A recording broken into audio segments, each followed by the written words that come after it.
qu'il s'agit de s'écouter et donc d'ajuster du coup la posture intérieure, d'ajuster la manière dont on appréhende, dont on accueille l'expérience qui nous habite intérieurement et extérieurement, de manière à pouvoir justement réaliser cet objectif que le Bouddha nous propose, qui est d'augmenter notre bonheur et de diminuer notre souffrance, jusqu'à ce que, à un certain moment, au travers d'expériences méditatives extrêmement fortes, ou bien d'un chemin qu'on aura parcouru, qui est peut-être très long, mais qui peut aussi être très court, de l'expérience du nirvana, qui est de l'expérience de l'inconditionné, qui est l'expérience de l'absence de perception, qui est vraiment en fait, l'absence de toute possibilité ou même potentiel de souffrance.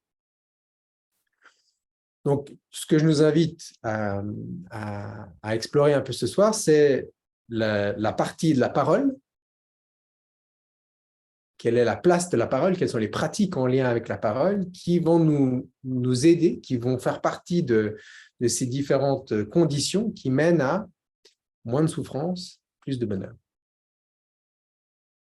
Donc voilà, je partageais quelques-uns de ces éléments-là. Je vous invite à peut-être en choisir un. Je vais les remettre là en écran partagé. Je vous invite peut-être à choisir un élément sur lequel vous décidez, bah voilà, demain, je vais essayer de voir qu'est-ce que c'est que de ne pas mentir, ou peut-être de ne pas exagérer, ou d'essayer de dire vraiment à chaque fois ce qui est vrai.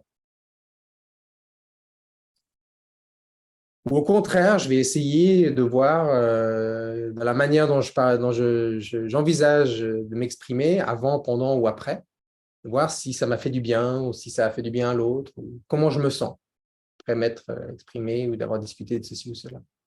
Donc, je vous invite à en choisir peut-être juste une, et puis de se focaliser, de voir qu'est-ce que ça peut donner dans toutes les discussions. Et dans les discussions, je nous invite aussi à considérer nos meilleurs amis, là. Les téléphones, l'extension de notre personnalité, les messages, etc.